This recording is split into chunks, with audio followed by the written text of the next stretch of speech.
Hai semuanya, di video kali ini, kita bakal bahas masalah yang cukup serius, yaitu dampak dari mikroplastik di TPA Ciangir, Tasikmalaya.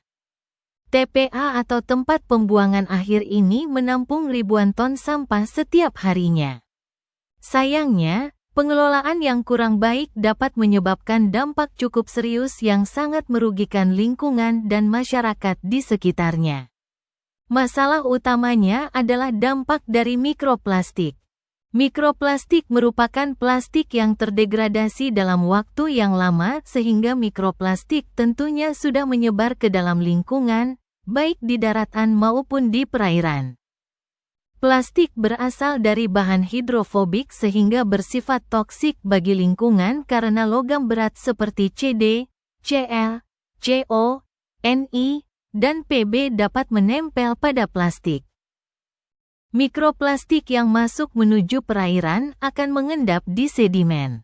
Mikroplastik yang mengendap di sedimen secara terus-menerus dapat menyebabkan akumulasi mikroorganisme ke dalam sedimen yang lebih dalam. Mikroplastik memiliki potensi untuk masuk ke dalam tanah dan mencemari akuifer melalui air lindi yang mengalir dari tumpukan sampah. Mikroplastik memiliki dampak buruk karena mengandung senyawa karsinogenik sehingga dapat menyebabkan gangguan saluran kelenjar endokrin pada manusia. Selain itu, mikroplastik dapat menyebabkan kerusakan pada fisik atau kimia dalam organ internal serta merusak sistem saluran pencernaan. Mikroplastik memiliki dampak bahaya apabila masuk ke dalam tubuh manusia dan merusak kelangsungan proses metabolisme tubuh. Tempat pemrosesan akhir, TPA, Ciangir Tasikmalaya dimanfaatkan sebagai area penggembalaan sapi. Berdasarkan observasi, sapi memakan sampah organik yang bercampur dengan material plastik sehingga terdapat kemungkinan mikroplastik ditemukan pada saluran pencernaannya. Solusi pertama yaitu peningkatan kesadaran lingkungan. Untuk mencegah semakin parahnya pencemaran, kita harus meningkatkan kesadaran lingkungan. Masyarakat perlu sadar akan dampak dari pembuangan sampah sembarangan, terutama sampah yang sulit terurai. Dengan edukasi dan sosialisasi mengenai pentingnya pengelolaan sampah yang benar, baik oleh pemerintah maupun komunitas, kita bisa meminimalkan pencemaran dari tingkat rumah tangga hingga industri. Solusi kedua yaitu budidaya maggot.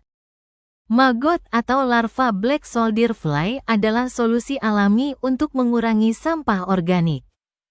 Larva ini dapat mengurai sampah organik dengan cepat dan menghasilkan pupuk organik serta sumber protein yang bernilai ekonomis. Jadi, dengan membudidayakan maggot di area TPA, kita bisa memanfaatkan sampah organik secara lebih efektif, mengurangi volume sampah, dan menurunkan tingkat pencemaran. Maggot yang telah tumbuh bisa diolah menjadi kompos atau pakan untuk hewan ternak seperti ikan atau ayam. Ini memberikan manfaat tambahan dalam bentuk pengurangan biaya pakan ternak dan menghasilkan siklus yang lebih berkelanjutan. Selain dijadikan pakan, maggot yang tidak terpakai bisa difermentasi menjadi biogas sebagai sumber energi terbarukan. Kita bisa membuat perubahan besar untuk lingkungan dan kesehatan masyarakat sekitar. Ayo kita sama-sama jaga bumi ini demi generasi mendatang.